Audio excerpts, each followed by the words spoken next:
Hello बच्चों, मैं स्मिता विजयवान स्वागत करती हूँ आपका आईसीटी वर्चुअल क्लासरूम में।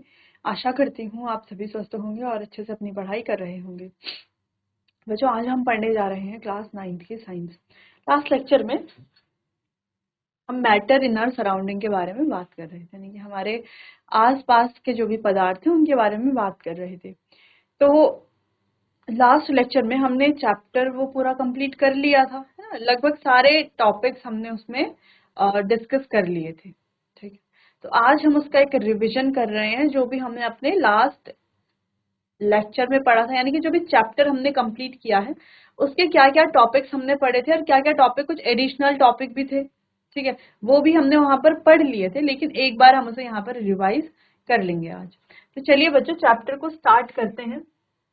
सबसे पहले कि पदार्थ क्या है, किसे कहेंगे हम पदार्थ, या सिंपली हम बोलें कि मैटर हम किसे कहेंगे। तो जो भी जगह घेरता है और जिसका वजन होता है, यानी कि anything that occupies a space and have मास, उसी को ही मैटर कहा जाता है। जैसे अगर हम कहें हमारे आसपास की कोई भी चीज है, जैसे कि चेयर है, कुर्सी है, इसके अलावा आपका कोई स्कूल में बैग है, ठीक है, बुक्स हैं, वाटर है, एयर है, ये सभी मैटर होते हैं क्योंकि ये सभी जगह भी घेरते हैं और इन सभी का कुछ ना कुछ मास भी होता है। अगर हम एयर की बात करें तो लास्ट लेक्चर में यानी कि जब भी हमने चैप्टर स्टार्ट किया था तो हमने इसको बहुत अच्छे से डिस्कस किया था, एयर को। ठीक है, कि एयर जो है वो भी मैटर होती है। क्यों होती है? क्योंकि अगर हम एयर की बात करें तो एयर स्पेस भी ऑक्यूपाई करती है और उसका मास भी होता है। अब आप कहोगे कि कहाँ होता है? हमारे आसपास ना तो एयर हमें दिखती है। कैसे पता? जैसे हम कहें कि ये हमारा हाथ है, ठीक है, या हम कहेंगे खाली बॉटल, हाथ तो है ही, खाली बॉटल की बात करें तो बॉटल तो खाली है ना। तो उसके अंदर तो कुछ है नहीं। अगर हम एक एम्प्टी ग्लास की बात करें तो ग्लास भी क्या पूरा एम्प्टी है, उसके अंदर भी कुछ नहीं है। लेकिन जब हम कह रहे हैं कि एयर स्पेस भी ऑक्यूपाई करती है, उसका मास भी होता है, तो जहां पर हमें ऐसा लग रहा है कि कुछ नहीं है, जैसे ये रूम है, तो रूम में ऐसा थोड़ी ना कि पूरे रूम में कुछ ना कुछ है। पूरे रूम में चीजें हैं रखी हुई, अलग अलग ऑब्जेक्ट्स हैं, ठीक है, जो अलग अलग मटेरियल से बने हुए हैं। लेकिन इसके अलावा काफी ज्यादा स्पेस ऐसा है जो हमें खाली दिख रहा है। तो क्या वो स्पेस एक्चुअल में खाली है? तो ऐसा नहीं है। वो जो स्पेस है वो ऑक्यूपाई किया गया है एयर के द्वारा। ठीक है, तो एयर ने उस खाली स्पेस को ऑक्यूपाई किया है। जैसे हम कहें खाली ग्लास है या खाली बॉटल है, तो वो खाली नहीं है कंप्लीटली, उसके अंदर क्या है? एयर है। एयर ने वो स्पेस ऑक्यूपाई किया है, जिसको हमने बलून वाले एक्सपेरिमेंट से समझा था कि एयर का जो है वेट भी होता है और ये स्पेस भी ऑक्यूपाई करती है। हमने दो बलून लिए थे, दोनों बलून में हमने एयर के इक्वल एटम्स फिल किए थे, यानी कि जितनी गैस हमने फर्स्ट बलून में फिल की थी उतनी ही गैस हमने, उतनी एयर हमने सेकंड बलून में भी फिल की थी। फिर हमने उसको एक बीम बैलेंस में लटकाया था दोनों बलून को, तो दोनों बलून का वेट सेम आएगा क्योंकि दोनों में हमने बराबर गैस भरी हुई है, बराबर एयर भरी हुई है। ठीक है, तो जैसे अगर हम एक बलून से पूरी हवा बाहर निकाल लेते हैं तो क्या होगा? दूसरे बलून में तो अभी भी एयर है, तो वो बलून क्या हो जाएगा? बीम बैलेंस की साइड की तरफ से क्या हो जाएगा? लटक जाएगा। या हम कहें कि उधर की तरफ वेट ज्यादा है, भार ज्यादा है, तो वो उधर की तरफ झुक जाएगा, है ना। जिससे क्या समझ में आता है कि एयर स्पेस तो ऑक्यूपाई करती ही है, जैसे उसने बलून के अंदर का स्पेस ऑक्यूपाई किया, लेकिन उसका वेट भी होता है। जैसे जो भरा हुआ बलून है जिसके अंदर एयर है, उसका वेट ज्यादा है खाली बलून से जिसके अंदर कोई भी एयर नहीं है। क्लियर है? समझ गए? तो चलो, ये तो हमने पढ़ लिया था। तो यहाँ पर वही लिखा हुआ है कि जो वे सब कुछ जो जगह घेरता है और जिसका वजन किया जा सकता है, उसी को ही पदार्थ कहेंगे। दूसरे शब्दों में पदार्थ में आयतन यानी कि वॉल्यूम और द्रव्यमान जो कि मास है, यानी कि वॉल्यूम और मास होता है। ये परमाणुओं नामक छोटे कणों से, परमाणु कहेंगे बच्चों एटम को, ठीक है, तो किससे बने हुए होते हैं? एटम से बने हुए होते हैं। पदार्थ को उसके भौतिक स्वरूप और भौतिक गुणों के आधार पर ठोस, द्रव और गैस जैसी विभिन्न अवस्थाओं में वर्गीकृत किया जाता है। ठोस की बात करें तो कुर्सी, मेज, लकड़ी। द्रव की बात करें तो पानी, तेल। गैस की बात करें तो हवा, ऑक्सीजन। ठीक है, तो तीन भागों में से बांटा जाता है, या हम कहें कि विभिन्न अवस्थाओं में वर्गीकृत किया जाता है। अलग अलग अवस्थाएं हैं, इसकी स्टेट्स हैं, मैटर की अलग अलग स्टेट्स हैं। ठीक है, तो यहाँ पर हमने इतनी चीजें सीख ली कि मैटर क्या है, जो स्पेस ऑक्यूपाई करता है, जिसका कुछ मास होता है, या अगर हम अदर वर्ड्स में कहें तो पदार्थ में वॉल्यूम है, और जिसमें वॉल्यूम है और मास है वो भी क्या है, हमारा मैटर है। ठीक है, तो मैटर बने हुए होते हैं किससे? मैटर बनता है एटम से मिलकर के। देखो, एटम से मिलकर के बनते हैं मॉलिक्यूल,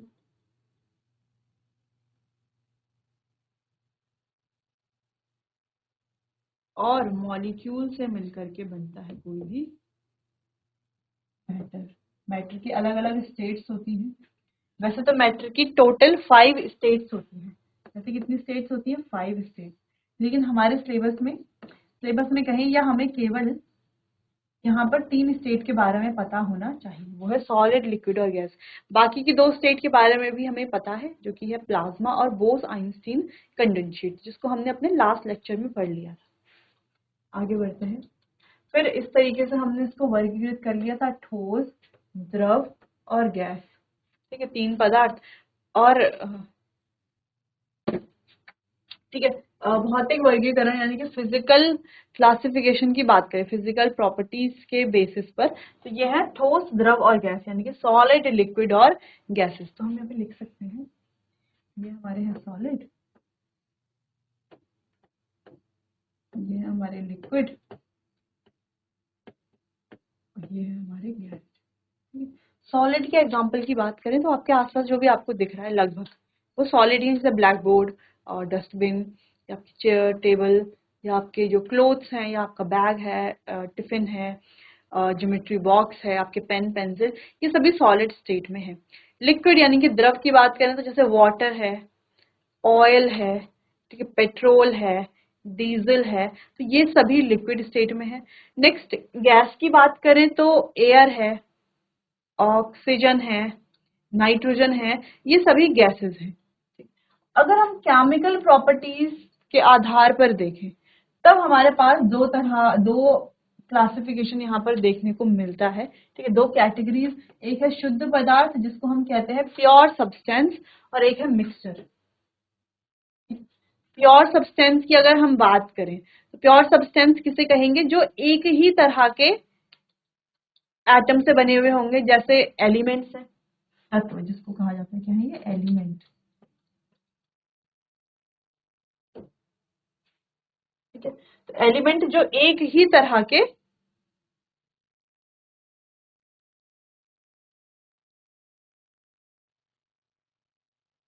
एलिमेंट जो एक ही तरह के एटम से मिलकर के बनते हैं। जैसे अगर हम एग्जांपल की बात करें, जैसे हम कहें आयरन है, या हमारे पास गोल्ड है, या सिल्वर है, या कोई भी और, क्लोरीन है, ठीक है, फॉस्फोरस है, तो ये क्या है? अलग अलग एलिमेंट है। एलिमेंट अलग अलग क्यों? ये एक ही तरह के एटम से मिलकर के बने हुए हैं।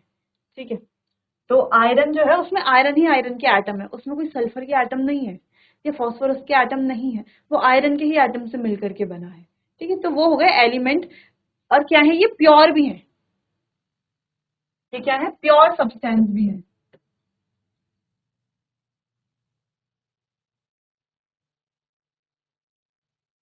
शुद्ध पदार्थ यानी कि प्योर सब्सटेंस। इसीलिए तो प्योर कह रहे हैं, क्योंकि एक ही तरह के एलिमेंट से मिलकर के या एटम से मिलकर के ये बनते हैं। ठीक है, तो हमने यहाँ पर बात की एलिमेंट की यानी कि तत्व की। अच्छा, ये है धात्विक और अधात्विक यानी कि मेटल और नॉन मेटल। तो जैसे अगर हम देखें, आयरन, गोल्ड और सिल्वर क्या है? मेटल्स है। क्लोरीन और फॉस्फोरस की बात करें तो ये दोनों क्या है? नॉन मेटल्स है। ठीक है, ये तीनों क्या हो गए हमारे? ये तीनों तो मेटल्स हैं। इन दोनों की बात करें तो ये दोनों क्या है? नॉन मेटल्स हैं। ठीक है, तो ये हो गए। अच्छा, तो शुद्ध पदार्थ 2 तरह के हैं, एक तो हो गए एलिमेंट, ठीक है, और एक है यौगिक जिनको हम कहते हैं कंपाउंड।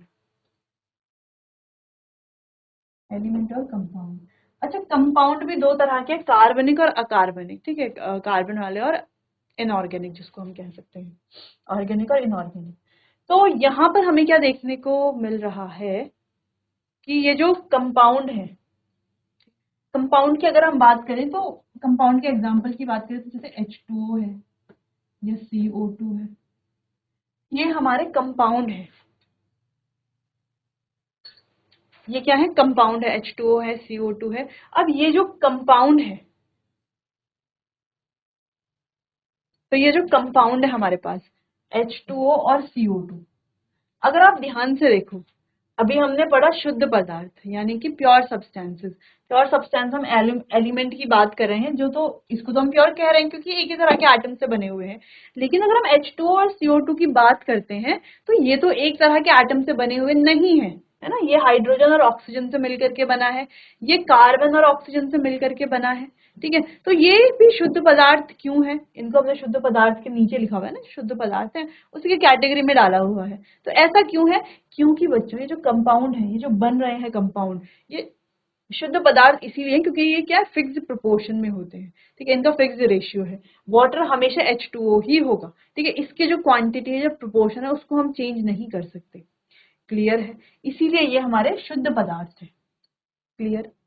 जैसे अगर हम बात करें कि हमें कॉपर सल्फेट बनाना है, तो कॉपर सल्फेट में कोई फिक्स्ड अमाउंट तो है नहीं, हम कितना भी बना सकते हैं, ज्यादा कम ऐसा बना सकते हैं, बिल्कुल बना सकते हैं। हम ज्यादा कॉपर डाल सकते हैं, तो किसी भी तरीके से हम ज्यादा इनको बना सकते हैं। तो इस तरह के कंपाउंड को, कंपाउंड तो क्या बोलेंगे, इस तरह को हम ऐसा शुद्ध पदार्थ नहीं बोल सकते, इनको हम मिक्सचर ही बोलेंगे, ठीक है।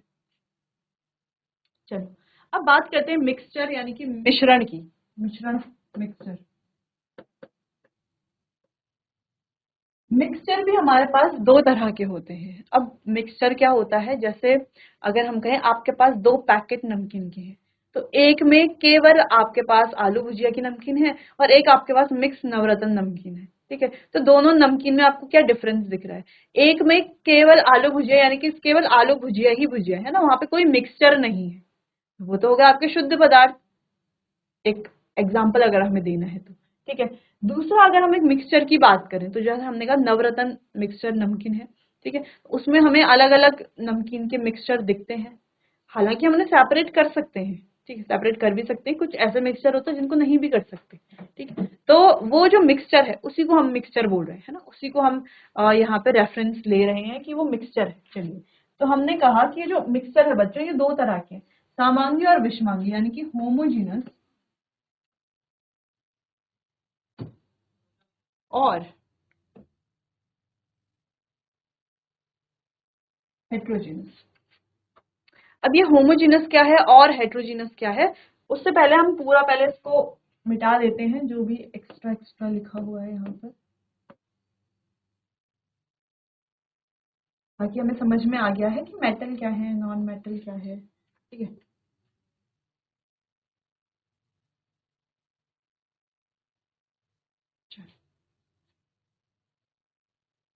आगे बढ़ते हैं। तो हम बात कर रहे थे कि मिक्सचर, जैसे हमने कहा, हमने जिस नमकीन का एग्जांपल लिया, ठीक है।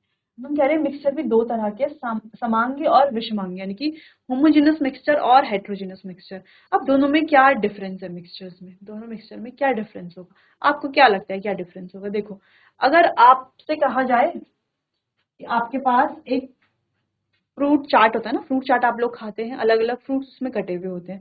तो एक तो होल फ्रूट्स हैं, जो फ्रूट्स कटे हुए हैं, जैसे उसमें मैंगो है, ठीक है, एक फ्रूट की प्लेट है, उसमें मैंगो है, बनाना है, एप्पल है, पपाया है, ठीक है, और साथ में पोमोग्रेनेट है यानी कि अनार है, लीची है, ठीक है। तो इतने सारे फ्रूट्स हैं एक प्लेट में कटे हुए, ठीक है। एक प्लेट में ये सारे फ्रूट क्या है, एक प्लेट में कटे हुए हैं। ये रही वो प्लेट, कंटेनर में कटे हुए हैं ऐसे अलग अलग फ्रूट्स। एक ये हो गया।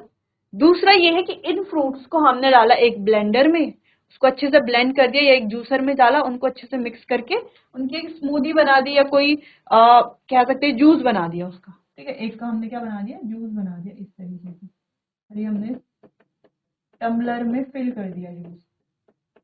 अब देखो, दोनों में जो कंपोनेंट है, ये जो चीजें हमने डाली है वो सेम है, ये फ्रूट चाट में भी और इसमें भी, लेकिन दोनों में डिफरेंस क्या है?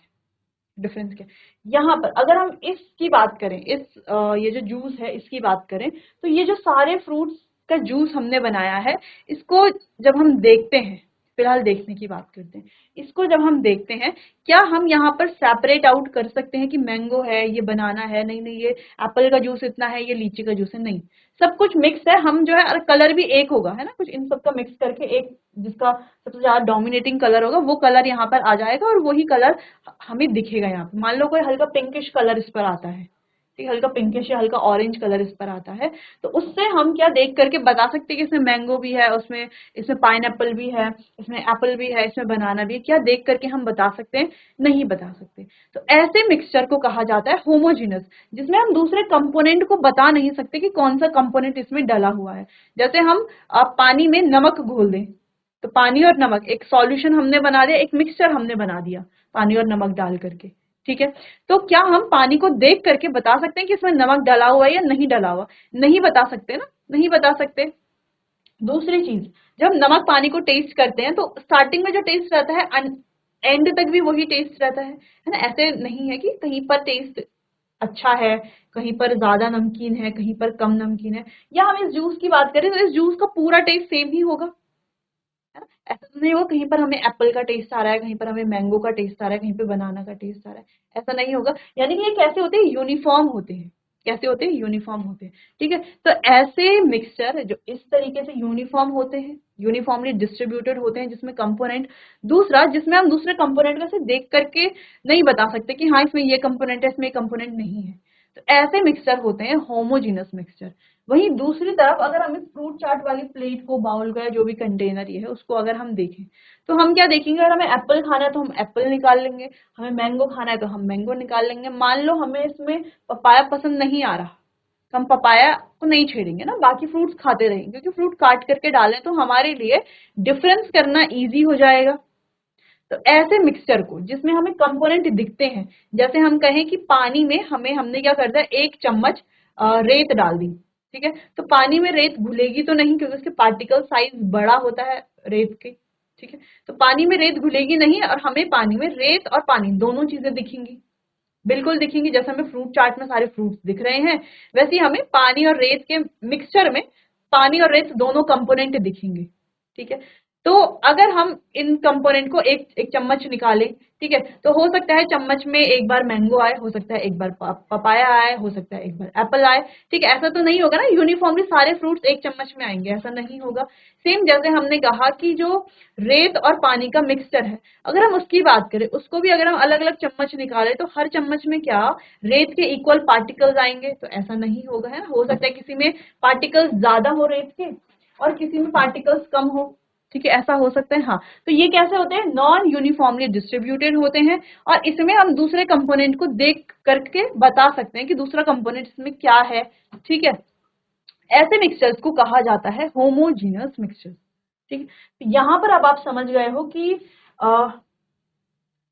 मिक्सचर्स क्या होते हैं, होमोजीनस, हेट्रोजीनस क्या है, ठीक है। तो काफी सारी चीजें आपको यहाँ पर समझ में आ गई है मैटर के क्लासिफिकेशन से रिलेटेड, ठीक है। तो एक बार जो भी हमने पढ़ा है उसको एक बार फिर से रिवाइज कर लेते हैं।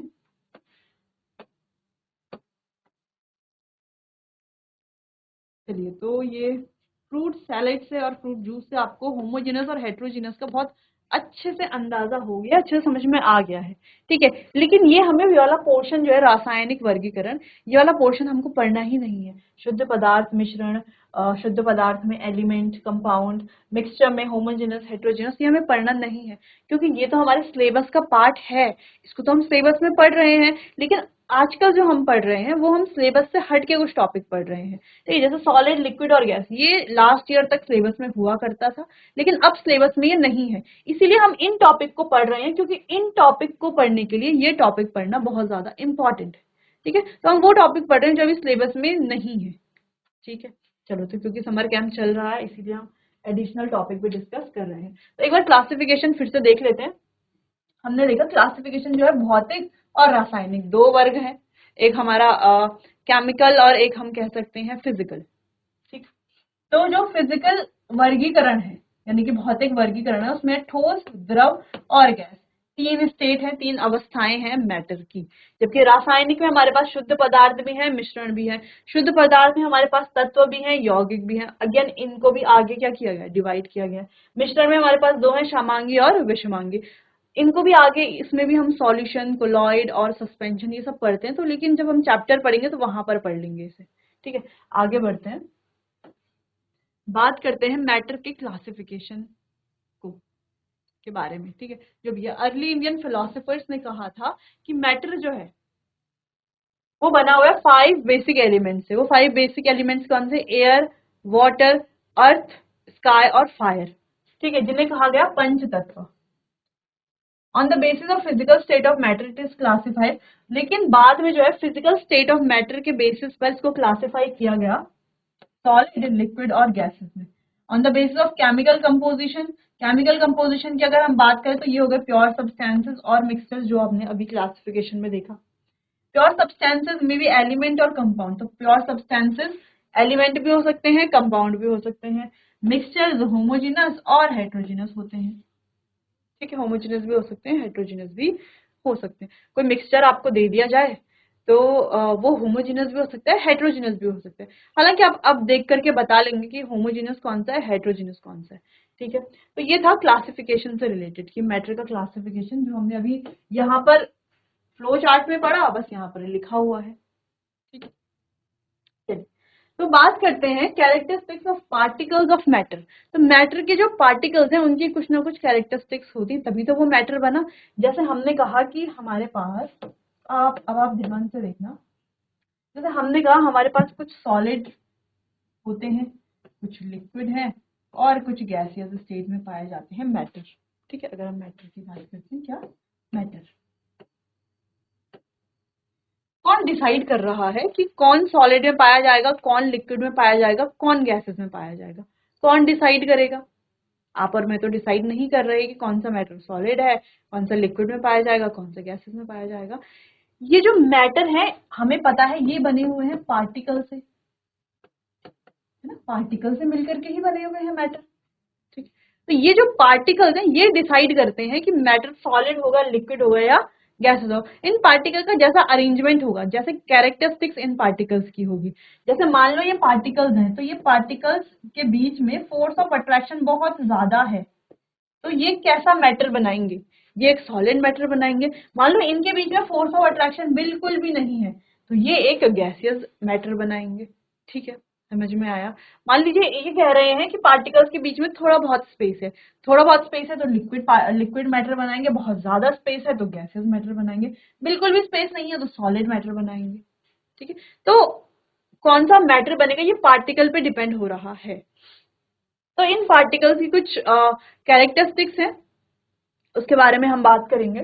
अब वो कैरेक्टरिस्टिक्स क्या क्या है वो थोड़ा समझ लेते हैं। तो सबसे पहले the particle of matter have space between them, कि मैटर के जो पार्टिकल्स हैं उनके बीच में होता है स्पेस। ठीक है, अब स्पेस होता है मैटर के पार्टिकल के बीच में, कैसे हम बताएंगे कि मैटर के पार्टिकल के बीच में स्पेस होता है? क्योंकि कोई भी मैटर, जैसे हमें वाटर दिख रहा है, तो वाटर क्या है, एक मैटर है ना, लिक्विड स्टेट में है। तो ये जो वाटर है इसके भी, ये भी पार्टिकल से मिलकर के ही बना हुआ होगा, क्योंकि कोई भी मैटर पार्टिकल से मिलकर के ही बना हुआ है। जैसे ये भी है, ये मार्कर है, तो ये भी पार्टिकल से मिलकर के बना हुआ है। लेकिन हम कह रहे हैं कि जो लिक्विड है उसके पार्टिकल्स के बीच में थोड़ा बहुत स्पेस है, ये तो हम कह रहे हैं, लेकिन क्या स्पेस हमें दिख रहा है? नहीं दिख रहा। हम कह रहे हैं कि एयर के पार्टिकल के बीच में बहुत ही ज्यादा स्पेस है, क्या हमें एयर दिख रही है? तो स्पेस कहाँ से ही दिखेगा, है ना। तो हम ऐसा कह क्यों रहे हैं, इसके लिए हमारे पास कुछ एक्टिविटीज है, वो हम देखेंगे साथ साथ। जैसे हमने क्या किया है, यहाँ पर वाटर लिया है और वाटर जिस क्वांटिटी में लिया उसको एक बार हमने मेजर कर लिया। ठीक है, मान लो मेजरिंग स्केल से हमने मेजर किया, इतना आ रहा है वाटर। ठीक है, मेजर कर लिया हमने कि इतना वाटर हमने इसमें फिल किया है। अब जब हमने इसमें शुगर डाली, हम क्या करते हैं, इस वाटर में शुगर डाल देते हैं। अब शुगर डालने के बाद वापस से हम इसको मेजर करेंगे, लेकिन वापस से इसका ये जो पहले जितना था वाटर, वाटर उतना ही रहता है, वाटर थोड़ा भी इंक्रीज नहीं होता है। ठीक है, उतने का उतना ही रहता है। तो ऐसा क्यों हुआ? अगर देखो किसी भी चीज में हम कोई और चीज डालते हैं तो वो बढ़ जाएगा ना, उसको इंक्रीज होना चाहिए, लेकिन इसके वॉल्यूम में कोई चेंज नहीं आता है। ठीक है, ये पहले जितना था उतना ही रहता है। जब हम इसको अच्छे से स्टिर कर लेते हैं उसके बाद भी, अच्छे से स्टिर करने के बाद जो है ये वैसा का वैसा ही रहता है। तो ऐसा क्यों है, ऐसा क्यों हुआ? तो जब हमने देखा तो हमें पता चला कि जो वाटर है इनके पार्टिकल्स के बीच में स्पेस होता है। उसी स्पेस में जो शुगर के पार्टिकल्स हैं, जब हम उसको घोलते हैं चम्मच की मदद से स्टिर करते हैं, तो वो जो शुगर के पार्टिकल्स है उन स्पेस में जाकर के बैठ जाते हैं। अब वहां पर स्पेस है, शुगर के पार्टिकल्स के लिए जगह हो गई, तो वो वहां चले गए, क्योंकि स्पेस पहले से था। शुगर के पार्टिकल ने आकर के स्पेस नहीं बनाया, स्पेस पहले से ही था। इसीलिए यहाँ पर जो वॉल्यूम था वो जितना था उतना ही था पहले से, उसमें कोई भी इंक्रीमेंट नहीं हुआ, वो बिल्कुल भी इंक्रीज नहीं हुआ। ठीक है, तो क्या ऐसा होगा कि वाटर में कुछ भी चीज डालें, वाटर का वॉल्यूम जो है या उसका जो हमने मेजर किया है वो कभी बढ़ेगा नहीं? क्या ऐसा होगा? बिल्कुल भी नहीं। अगर आप 1 चम्मच चीनी डालते हैं, हाँ, तो उसमें इतना स्पेस अगर वाटर के पार्टिकल्स में है तो वो 1 चम्मच चीनी को अपने अंदर क्या कर लेता है, घोल लेता है। यानी कि वो जो चीनी है वो वाटर के पार्टिकल्स के बीच में जो स्पेस है वहां जाकर के बैठ जाती है। लेकिन अगर आप बहुत ज्यादा चीनी डाल दें, मान लो आप पानी इतना है और आपने इसमें 10 चम्मच चीनी डाल रहे हैं, तो इतना स्पेस तो है नहीं वाटर के पार्टिकल्स के पास कि इतनी सारी चीनी को जगह दे दे। ठीक है, तो जितनी जगह दे सकते हैं उतनी जगह तो देंगे, उतना वो डिजोल्व करेंगे, बाकी चीनी जो है वो वैसी की वैसी रहेगी। फिर हमें दिखेगा वाटर का जो वॉल्यूम है वो थोड़ा सा बढ़ेगा। ठीक है, वो बढ़ा हुआ हमें दिखेगा। क्लियर है? चलो, अच्छा, इसके बारे में हम आगे भी बात करेंगे। यहाँ पे हम सैचुरेटेड अनसैचुरेटेड के बारे में बात करेंगे। ठीक है, तो चलिए फिलहाल इतना ही कि मैटर के जो पार्टिकल्स हैं उनके बीच में स्पेस होता है। दूसरा है मेटल के जो पार्टिकल्स हैं, मैटर के जो पार्टिकल्स हैं वो कंटिन्यूअसली मूव करते हैं। कंटिन्यूअसली मूव करते हैं, इसका मतलब है उनके पास काइनेटिक एनर्जी होती है।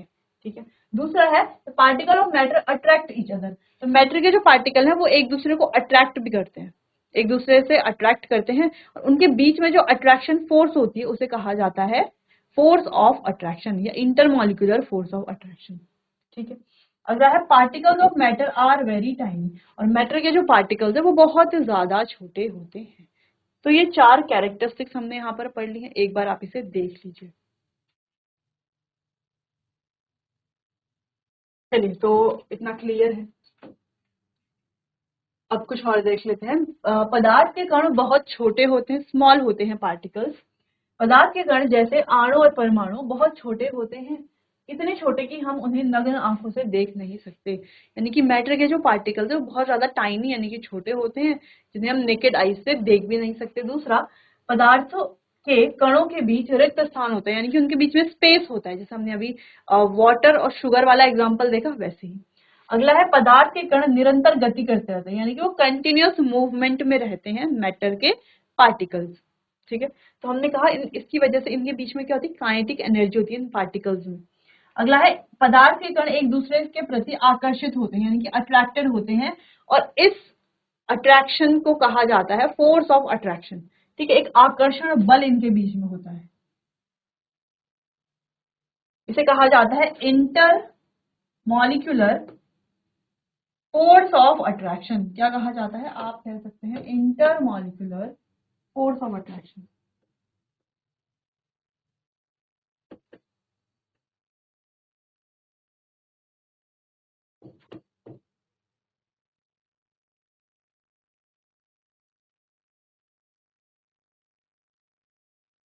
Intermolecular force of attraction. ठीक है, अब ऐसा नहीं है कि सभी पार्टिकल्स के बीच में इंटरमॉलिक्यूलर फोर्स ऑफ अट्रैक्शन होगा। मैटर के जितने भी पार्टिकल्स हैं, नहीं, किसी के बीच में होगा, किसी के बीच में नहीं होगा, किसी के बीच में ज्यादा होगा, किसी के बीच में कम होगा। ठीक है, ये प्रॉपर्टीज हैं, ये आप नोट कीजिए। चलिए आगे बढ़ते हैं।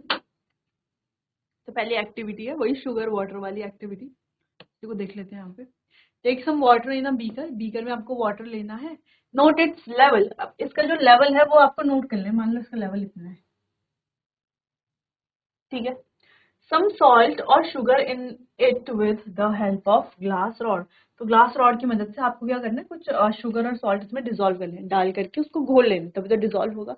ऐसा थोड़ी ना कि वाटर में आप सॉल्ट डाल लेंगे अपने आप घुल जाएगा, नहीं, वो उसका काम नहीं है, वो नहीं घुलेगा।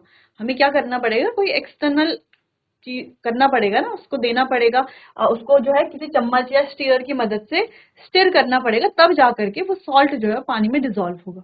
ठीक है, the salt dissolve in the water but the level of water does not change. तो हमने क्या देखा, जब ये सॉल्ट जो है पानी में डिजोल्व हो गया, घुल गया, तो वाटर का जो लेवल है वो जितना पहले था वही लेवल अभी भी मेंटेन है। लेवल को बढ़ना चाहिए था शुगर डालने पर, लेकिन लेवल नहीं बढ़ा। तो ऐसा क्यों हुआ? This is because the particle of salt get into the space between the particle of water. ये इसीलिए हुआ कि जो सॉल्ट के पार्टिकल्स थे वो वाटर के पार्टिकल्स के बीच में जो स्पेस है उनके बीच में जाकर के बैठ जाते हैं, ठीक है, जिस वजह से वाटर का जो लेवल है वो राइज नहीं होता है। ठीक है, चलो क्लियर, इतना समझ में आया?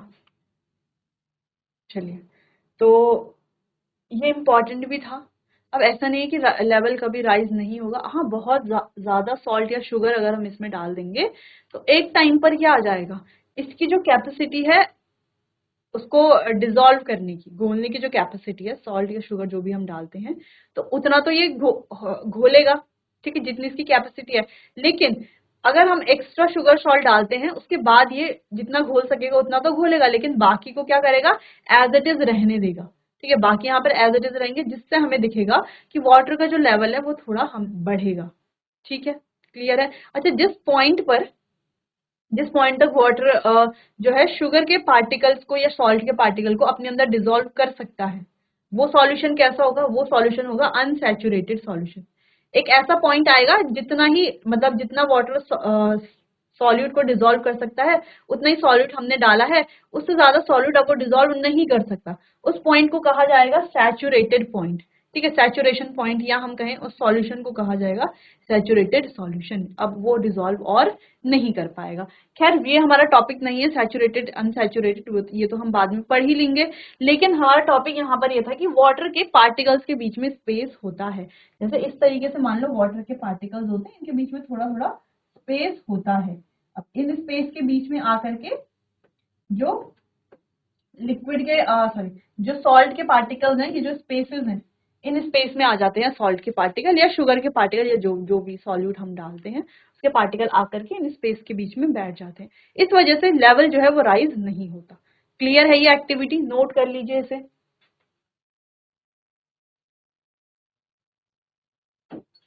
आगे बढ़ते हैं। एक 100 ml का बीकर लें, इस बीकर को जल से आधा भरकर जल के स्तर पर निशान लगा दें। दिए गए नमक या शक्कर को कांच की छड़ की मदद से जल में घोल लें। जल के स्तर में आए बदलाव पर ध्यान दें। आपके अनुसार नमक या शक्कर का क्या हुआ, ये कहाँ गायब हो गए, क्या जल के स्तर में कोई बदलाव आया? तो देखो, तो यहाँ पे कुछ क्वेश्चंस भी पूछे गए हैं। यहाँ तक तो हमने समझ लिया है एक्टिविटी कि हमें क्या करना है, देखना है कि कोई चेंज आया उसके लेवल में या नहीं आया। तो क्या कोई चेंज आया, नहीं आया, तो यहाँ पे सिंपली नो हम कर देंगे। आपके अनुसार नमक या शक्कर का क्या हुआ? तो हुआ क्या, वो वाटर के पार्टिकल्स के बीच में जो स्पेस था उस स्पेस में जाकर के बैठ गए, यही हुआ। अगला, ये कहाँ गायब हो गए? गायब नहीं हुए, वो स्पेस में जाकर के बैठ गए हैं, उनको जगह मिल गई है। क्या जल के स्तर में कोई बदलाव आया? नहीं, जल के स्तर में कोई भी बदलाव नहीं आया, क्योंकि अगेन वही बात रिपीट होती है कि वाटर के जो पार्टिकल्स हैं उनके बीच में स्पेस है, वहां जाकर के वो जो शुगर है या सॉल्ट है वो वहां चला जाता है उस स्पेस में, उस एक एडिशनल स्पेस को, या एडिशनल कहें, या वो जो स्पेस है उसको वाटर उसको शुगर या सॉल्ट उसको ऑक्यूपाई कर लेता है उस स्पेस को। क्लियर है? चलो, तो आप इनका अपनी लैंग्वेज में आंसर कर सकते हैं।